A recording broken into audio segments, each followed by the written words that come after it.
Iya, nusus. Faiduhunna wajuruhunna wadribuhunna. 3. Nasihatin, isra ranjang, pukul yang ubar, yang ubar yang kanan membekas. Lu gimana sih? Gitu. Apa gua harus perlu nyari lagi kan ditepokkan gitu. Bukan dipukul-pukul, benar. Inilah kesalahan Barat, para orientalis ketika menerjemahkan wadribu. Dianggap ada kekerasan. Jadi Islam mentolerir, Al-Quran mentolerir kekerasan dalam rumah, karena dia memahami wadribuhun itu mukul.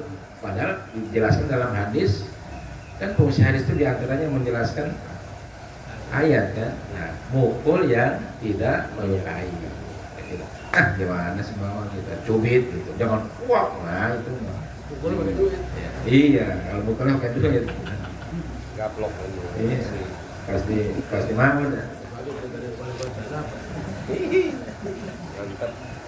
Di fathil ya'i wa kasriha dalam ayat mubayyinah boleh, mubayyanah boleh, ayu fahuma qira'atan sab'iyatan. Ini dari sisi ilmu qiraat, itu 2 qiraat sama. Boleh dibaca bi fahishatin mubayyinah, boleh dibaca bi fahishatin mubayyinah. Tapi jarang yang baca mubayyinah ya. Tapi kalau ada orang baca jangan disalahin, berarti kita yang nggak ngerti kan gitu. Itulah perluasan ilmu, sehingga kalau ada perbedaan kita kalau nyikapnya dengan ilmu insya Allah aman, tapi kalau nyikapnya dengan emosi, nah, jadi bermusuhan. Nah itu itulah perlunya kita masing-masing pihak memperluas ilmu. Jangan mudah tahu hadis ini saat itu aja apa kulubin hati itu aja lebih. Yang lain kalau dibaca mansana sunatan hasanatan nggak dibaca ya, dengeran yang lain ya.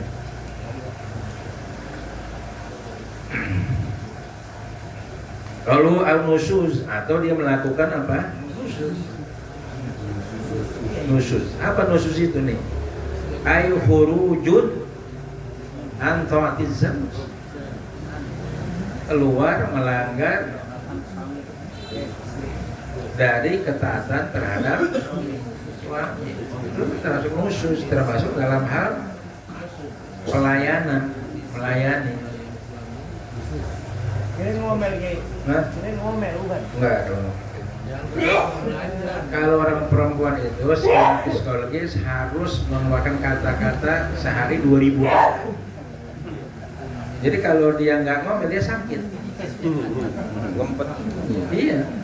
Jadi orang perempuan itu secara ilmu kejiwaan harus keluar kata-kata sebanyak 2000 kata per hari. Jadi kalau dari bangun tidur udah ngomel sama anak gitu, sama macam-macam gitu, biarin aja. Emang lagi keluarin aslinya dia. Justru yang berbahaya kalau dia diam aja. Saat ini kalau bini diam aja, nah itu berbahaya. Kalau dia ngomel itu kita jadi tahu maunya dia apa. Iya, dia ngomel begini. Nah, kita jadi tahu oh maunya dia begini. Kita jangan emosi, jangan terpancing. Jangan diceburin sumur. Iya, jangan. Jina mati lagi, diomelin. Iya. Jadi justru hikmahnya itu dia lagi, kalau enggak dia jadi sakit, sarafnya ketekan. Coba aja nanti, entar jadi emah, jadi pusing, jadi darah tingginya kumat, hipertensinya naik, dan biarin aja. Emang begitu. Sama Karim, jangan pancing. Dan hikmahnya kita jadi tahu apa maunya dia. Oh ternyata maunya dia begini, oh pengennya ini gitu.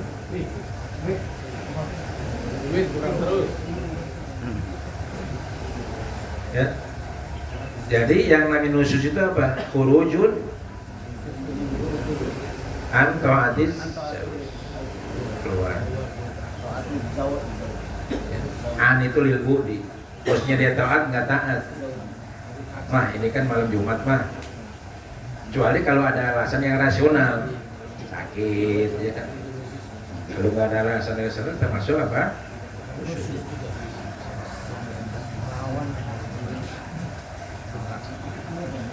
falakum antudaruhunna. Nah, maka ketika dia melakukan usus, falakum, lak itu li itu ya juz, kalau ala wajib. Jadi kalau kita menemukan teks atau kalimat dalam kitab yang berkaitan hukum, kalau lahu, lakum atau lakat itu ya juz, ya, boleh maksudnya, merupakan hak kita. Kan ada hak, ada kewajiban. Kalau giliran hak, kita boleh toleran. Boleh apa? Kalau giliran wajib, harus full. Contoh, kerja sama gaji. Gaji itu hak apa kewajiban? Hak kita. Kerja kewajiban kita. Nah, kalau kerja harus full. Nah, kalau giliran gaji, ya kita bisa, kalau kita mesti 4 juta dikasih 3,5, kita bisa toleransi, ya nggak apa-apa dah, gitu. Ya, walaupun berhak juga nuntut, termasuk kepada istri, ya apa? Wajiban kita apa? Ngasih. Nah, hak kita apa? Dilayani. Nah, tapi kalau istri lagi nggak mood, nah boleh nggak? Ya kita toleran, gitu. Nggak boleh harus. Ini kan hak saya, gitu. Jadi inilah konsep Islam, beda dengan Barat. Kalau Barat lebih menuntut hak daripada kewajiban. Kalau kita apa dulu? Kewajiban dulu, baru nuntut apa? Hak. Nah, rumah tangga itu banyak yang hancur, berantakan, karena masing-masing pihak mendahulukan haknya daripada kewajibannya.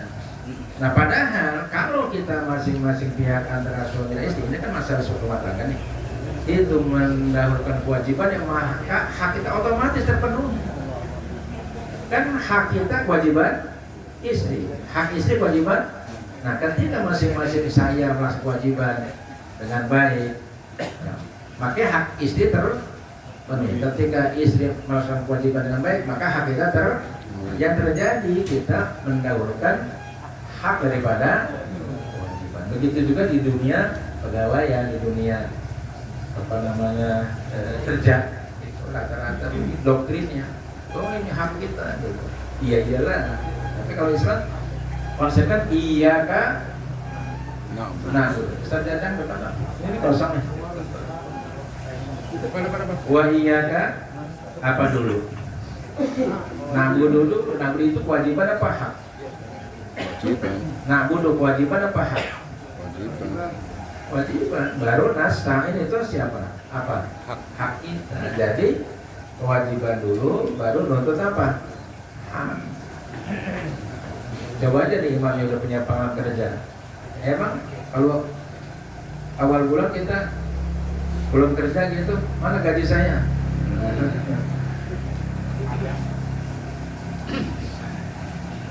Tapi karena kita sudah terpengaruh oleh Barat, ya akhirnya hak dan kewajiban. ya, akhirnya paling tidak imbang dah antara hak dan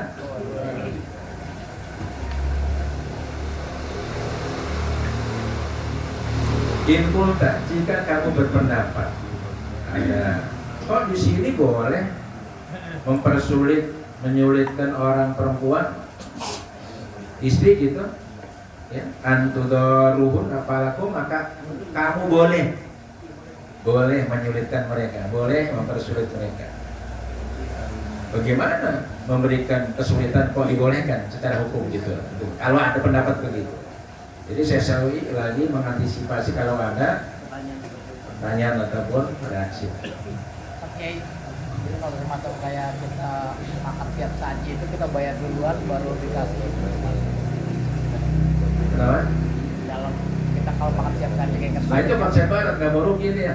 nggak bisa Jadi sistem Eropa itu bayar dulu baru makan. Starbucks. Iya, itu Starbucks. Ya, pokoknya sistem ekonomi Eropa begitu.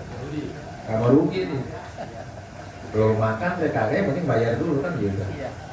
Kalau Islam kan nggak dibayar sesuai dengan apa yang kita. Jadi di situ perbedaan mendasarnya. Itu ada sarjana mana ini, pakar ekonomi dia. lagi belajar tentang ekonomi Islam. Kalau saya nggak pakar ya, sekedar ya. Nah, gini jawabannya, innal mudhararata la tajuzu kaifa dzalik. Kan membahayakan orang nggak boleh. Bagaimana bisa terjadi? Dibolehkan. Kan gitu. Ya. Kan kalau kita keluar rumah tuh ada doanya, Allahumma inni a'udzubika azila uzala au azima au udzlama. Nggak boleh mendolimi orang dan juga didolimi orang. Aku jiba, ada jawabannya begini. Jadi dia nanya, dia jawab. Di anna hadza mansukh, bahwa ayat ini di mansukh. Ini versi yang sama. Ahlan wa sahlan.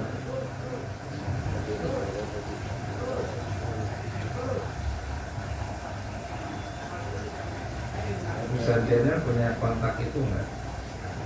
Tahu. Bukan Nurdin enggak, tapi ya. Jam ini jam 6 paling lambat seperempat. Mansuh, artinya mansuh itu ada beberapa versi, ada mansuh ayatnya dimansuh, hukumnya juga dimansuh. Ada ayatnya ada tapi hukumnya dimansuh.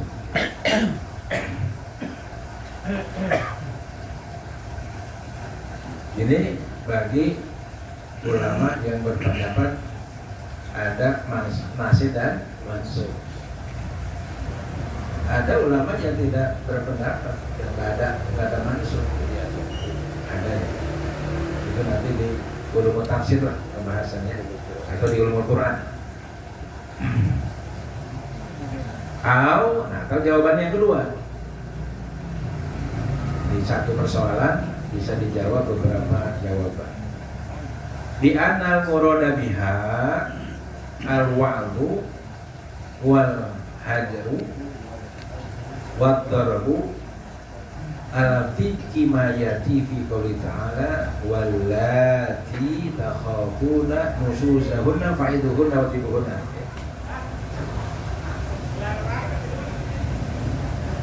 Atau jawabannya adalah bi'anal muradiyah, bahwa yang dimaksud dengan falakum antudororohunna, yang dimaksud boleh kita menyulitkan orang perempuan itu maksudnya al-wa'du, memberikan mau'idhah, ya, antaiduhunna, ya.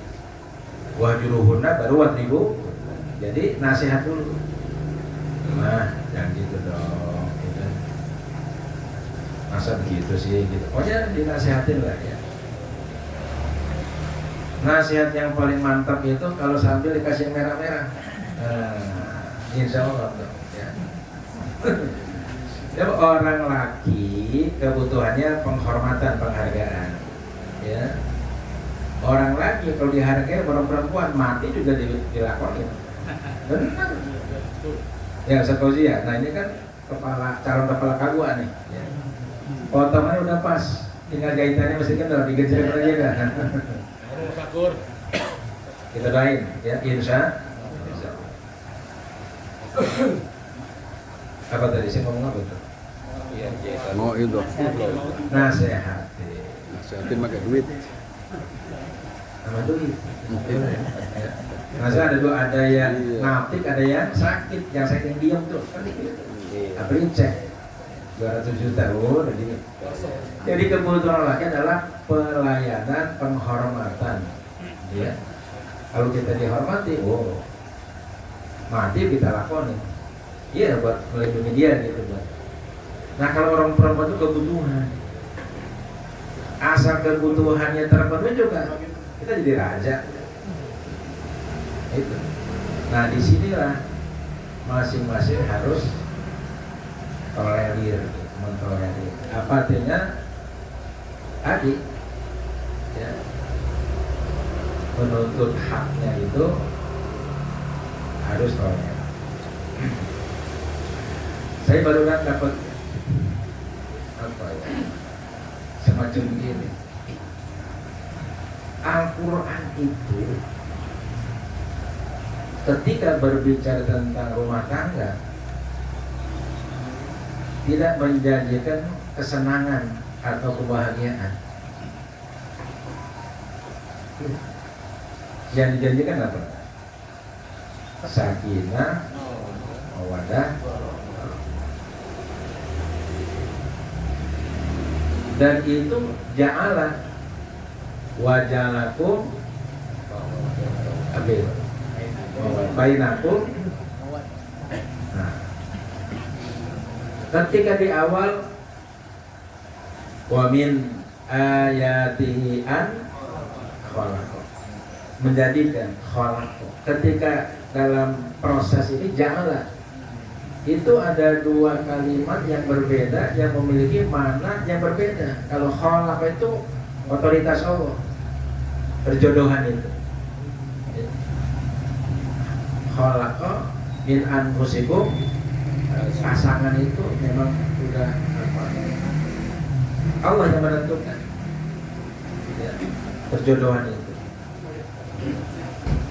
Tapi kalau untuk lahirnya sakinah, mawaddah, rahmah, kalimat itu kan apa? Waja'ala, jatuh fil syuruh, ada proses.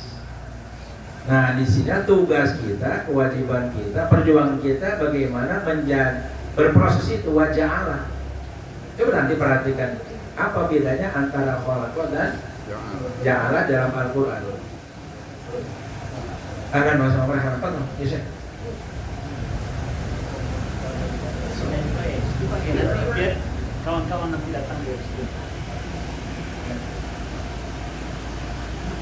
Betul, apa gitu ya. Jadi ada bedanya penggunaan kata khalaqa dengan penggunaan kata ja'ala. Nanti perhatikan. Inilah hebatnya Al-Qur'an. Inilah uniknya Al-Qur'an. Inilah bahwa Al-Qur'an itu mujizat. Bukan buatan karangan orang atau manusia. Ya. Sampai begitu, perbedaan kata itu menunjukkan juga perbedaan makna dan kemudian kesimpulan yang berbeda. Termasuk, saya perlebar sedikit, ketika Allah berbicara tentang Nabi Musa, tongkat Musa, asoy. Ketika berbicara tentang tongkat Nabi Sulaiman, beda, min sa'atah. Beda, tongkat Nabi Musa, tongkat biasa, tongkat buat menggambar kambing. Tapi ketika Allah berkenan, itu bisa membelah lautan, bisa memukul batu keluar air. Kalau tongkat Nabi Sulaiman itu tongkat kerajaan, tongkat komando, tongkat yang memberikan kekuasaan, tapi bisa hancur sama rakyat. Kekuasaan itu bisa runtuh, bisa hancur dengan rakyat. Itu rakyat. Tanya Pak Burhanuddin, ya Pak ya. Hewani, jadi tongkat nih, tongkat biasa, tongkat tukang ngamon. Tapi dengan izin Allah dia bisa membelah lautan, bisa jadi ular, bisa membelah batu keluar air untuk kepentingan masyarakat rakyat. Tapi tongkat Nabi Sulaiman itu tongkat komando, dan dia mati sambil pegang tongkat, nggak ada yang tahu kenapa dimakan rakyat. Beda nggak tongkat komando atau tongkat tukang kambing? Tapi Allah punya kekuasaan yang berbeda. Kekuasaan itu bisa hancur, simbol. Tongkat komando kan simbol apa Pak Burhanuddin? Kekuasaan. Nah, ini dia kan jenderal, jadi paham tentang ya kan? Tentang apa itu komando itu, ya kan? Kalau kita A pasti A, nggak diberi menentang Pak. Tapi runtuh, hancur dengan dimakan rakyat. Itu simbolisasinya. Jadi bagaimana ketika menggunakan kata asoya untuk Nabi Musa dan kata binsata dengan Nabi Sulaiman. Jadi perbedaan kata itu udah mengandung makna yang luar biasa Ustaz Safi. Termasuk kata khalaqa dan ja'ala. Ketika berbicara tentang perjodohan, khalaqa min anfusikum azwaj. Nah, azwaj itu konsep pasangan. Jadi konsep perkawinan dalam seluruh kita ini mitra. Suami itu pasangan istri pasangan, bukan bawahan. Istri itu bukan bawahan, bukan pembantu apalagi. Jadi pasangan mitra. Di lain ayat, hunna libasul lakum wa antum libasul lahum. Kayak pakaian serasi. Nah, bukan dianggap pelayan, bukan. Kan masih banyak pandangan orang laki, ya kan? terhadap istri itu dianggap untuk perempuan kan gitu, ya kan? Padahal kan berapa Pak? Kan nggak mungkin Rasulullah sukses itu kalau nggak ada dukungan Siti Khadijah kan? Semua nabi-nabi, kecuali nabi-nabi tertentu. Baik, dikit lagi nih sebenarnya. Beliau belum datang ya, Ustaz? Kan di jalan. Oh, alhamdulillah.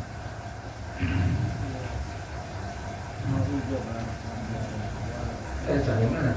Para hajiru. Wahid ya. Nasihat dulu. Baru serangga kamu awal haji. Tinggal. Bisa. Iya. Bisa Ya raya. untungnya kalau punya kontrakan dia tinggal mau pindah kemana dia? Iya. Kalau rumahnya gede kan dipindah ke sana kamar. Iya. Tinggal. Baru baru. Terakhir finance. Tapi tadi Ghairu mubarrih, jangan mukul yang Melukai. membekas atau menyakiti. Ya dicolek kan, gimana sih mah yang gitu ya. Dicubit lah, boleh lah dicubit. Tapi jangan apa bekas, ada bekas. Kalau ada bekasnya KDR teh. Yang benar. Forensik. Iya. Itu jawaban. Ala tibki, sesuai dengan apa yang ada pada firman Allah yang lain, wallati takhafuna nusuzahunna fa'iduhunna wahjuruhunna wadribuhunna.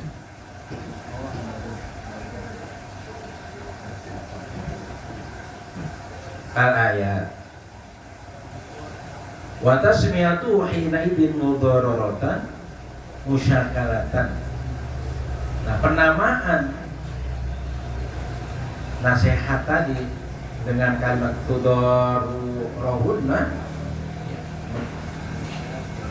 hina idin dalam konteks ini, kenapa Imam Suyuti menggunakan kalimat mudarat?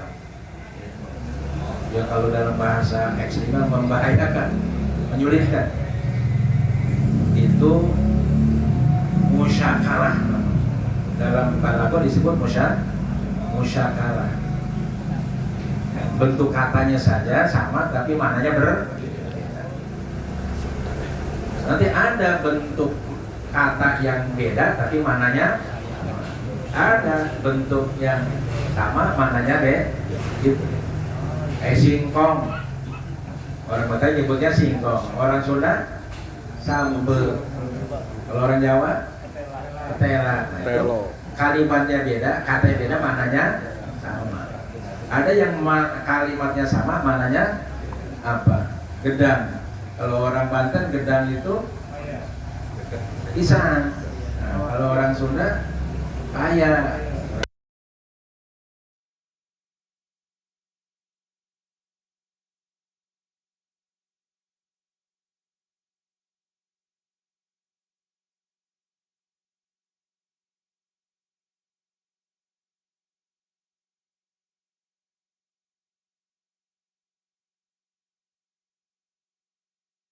Godok, nasinya disuruh digodok lagi. Kata dia atos kalau orang Jawa keras, keluar lagi. Monggo di dahar, udah 2 kali. Atos, godok mana? Aku jadi bubur, disonorin lagi. Mana monggo, atos endasmu. Ujung-ujungnya atos endasmu. Makanya ada ungkapan man fahima lugata qaumin umina min makrihi. Siapa orang yang ngerti bahasa orang lain, maka dia aman dari tipu daya mereka. Kan gitu. Nih, kalau Ustaz Cauki, ya ahli bahasa Inggris. Jangan tanya nih, Makarin juga. Jadi kita kalau ada tamu bahasa Inggris, bisa jadi penerjemah. Kalau saya nggak ngerti, ngertinya yes no nya. Lulus. Iya. Itulah pentingnya kita menguasai bahasa. Nah, problem tenaga kerja kita di luar negeri, terutama di Arab, itu karena problem bahasa. Contoh, yang sering terjadi.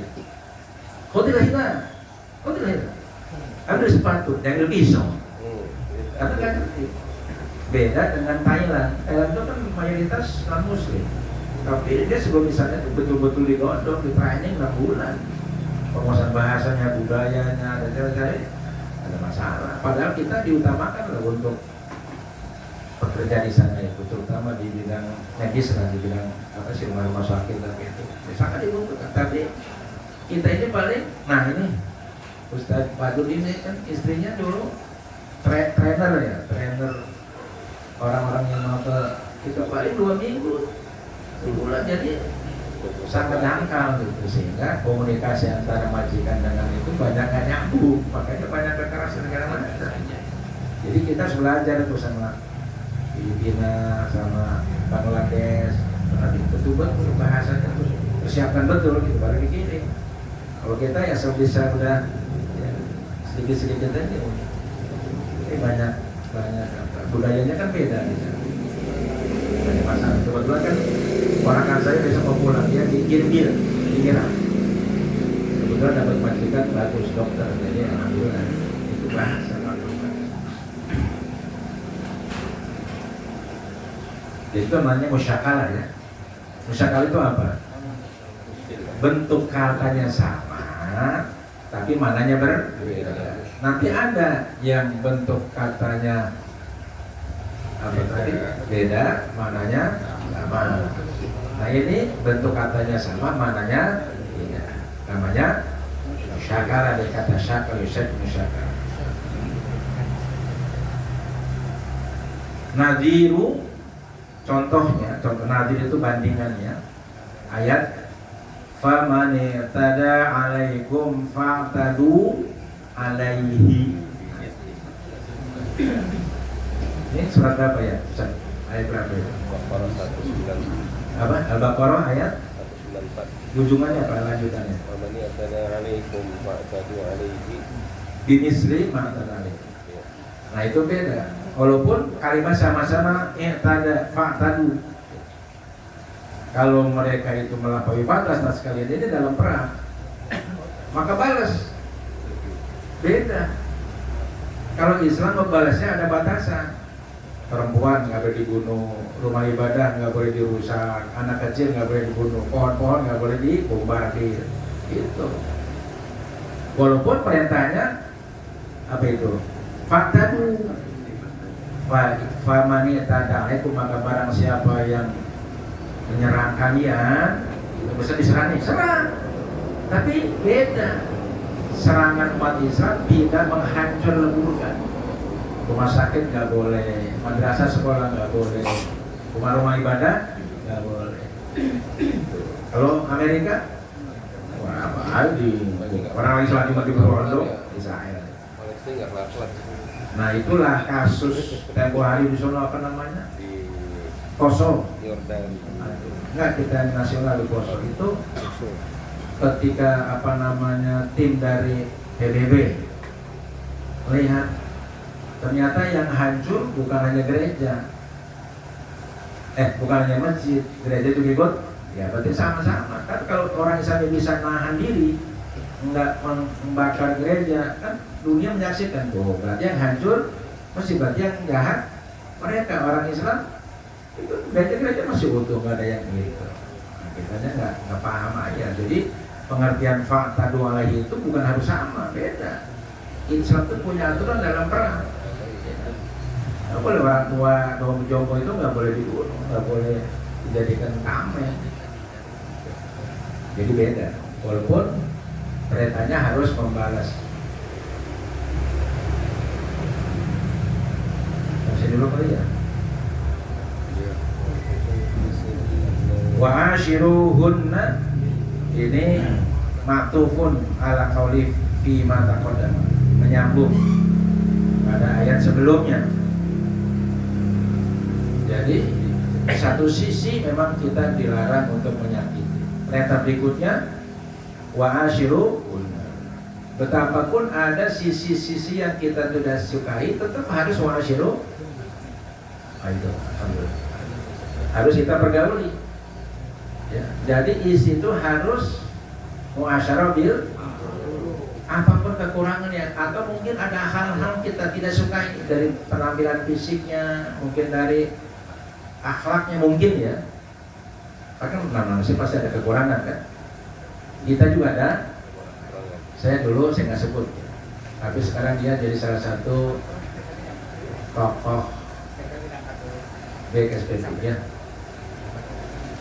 Itu dulu punya istri orang kaya, orang Kebayoran. Dia nuntut istrinya seperti Khadijah lah kira-kira ya. Iya. Dibalikin. Ente juga bukan Muhammad gitu. Dia diem dia udah. Itu cerai. Iya, artinya dia santri nih. Emang modalnya santri lah gitu ya. Aktivis punya istri orang kaya, cantik lagi kan. Dia kepengen kayak Khadijah, kekayaannya itu buat dakwah lagi gitu. Kata dijawab pada ente kan bukan Muhammad gitu. Bisa ya, beda. Pengennya doang. Saya kira karena datang ya, kita tutup. Wallahu a'lam. Tutup bersama subhanakallahumma wa bihamdika Asyhadu an la ilaha illa anta